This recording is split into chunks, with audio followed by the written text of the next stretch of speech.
Afternoon. I'm Earl Dotter.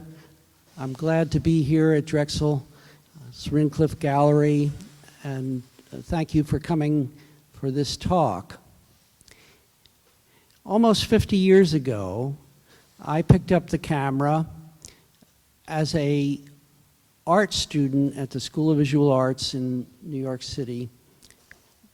I was intending to become an art director, and there was one course to acquaint a future art director with the medium of photography so that we could intelligently direct that photographer to create a photo that would represent the visual concept we had in mind. But my instructor, Paul Elfenbein, had another idea.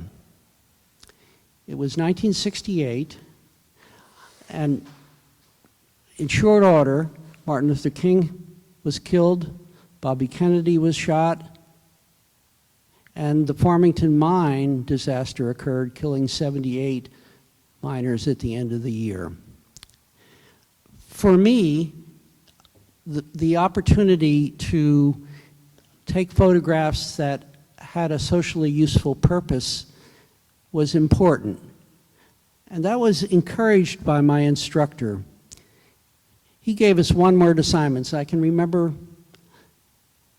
the word autumn. It was a very frustrating word because my instructor said, "I don't want to see leaves." And so we struggled with coming up with a photograph. We had one roll of film. It was Kodachrome 64 slide film to shoot our assignment for that week. And for 2 weeks, we kept trying to take pictures of autumn, and we were failing miserably because my instructor didn't have a word to say about what we were creating. But finally, Richie Kopashansky, one of my classmates, came in with a beautiful photograph of his aging regal grandmother, lit with what I call Rembrandt light, window light, side light that's very sculptural and dramatic. And my instructor said, "That's autumn." And what I continued to learn from this class was that if we could learn as photographers to plumb our personal point of view, that's an extremely important aspect of the creative process. And for me as a photographer trying to find my way in the world as a creative artist, that was a real revelation, and one that sticks by me today as I have followed a perhaps fairly unique career path. I look back at photographers I admire, Louis Hine, who documented the high incidence of child labor in the industrial age, new immigrants coming to America at the turn of the, between the 1800s and early 1900s. I think of Dorothea Lange, who photographed during the Great Depression, and her image, Migrant Mother. Just those two words probably instantly recall that image, that marker image she created.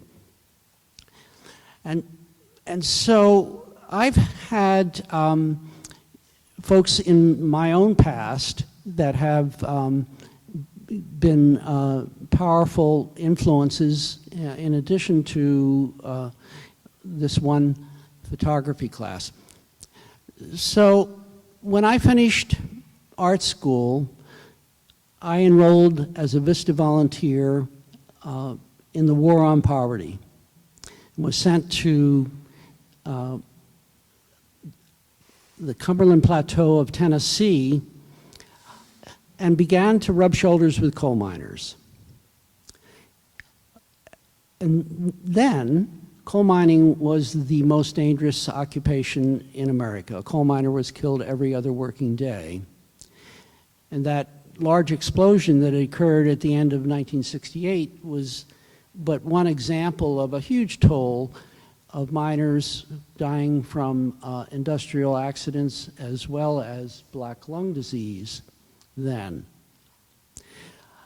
And so I was well suited as a VISTA volunteer in the Appalachian region to connect with miners who wanted more from their union in the way of health and safety activism. They wanted better protections for themselves on the job, and those who were retired wanted compensation for their black lung disease on the state and federal level. And so there was a task for me to get involved in that effort. It was called Miners for Democracy. The union leadership was actually under indictment for murder. Jock Yablonsky, his wife and daughter, were murdered at the end of 1969 for opposing Tony Boyle. And a new election was ultimately ordered after Yablonsky died by the U.S. Department of Labor, and a new leader emerged who was a rank-and-file coal miner from West Virginia. It was at that time that I was invited to become the photographer for the United Mine Workers Journal. And so maybe at this point, it's a good time to walk through the exhibit together and hear the stories about the photographs, more or less in the sequence that I made them. The badges exhibit is a current exhibit that was formulated in 2015 and continues to tour. And the retrospective is in a state of becoming. 2019 is really my 50th year as a photographer. But this is a wonderful example here at Drexel, the way it's been displayed and presented. And so I'm happy to lead you on a tour.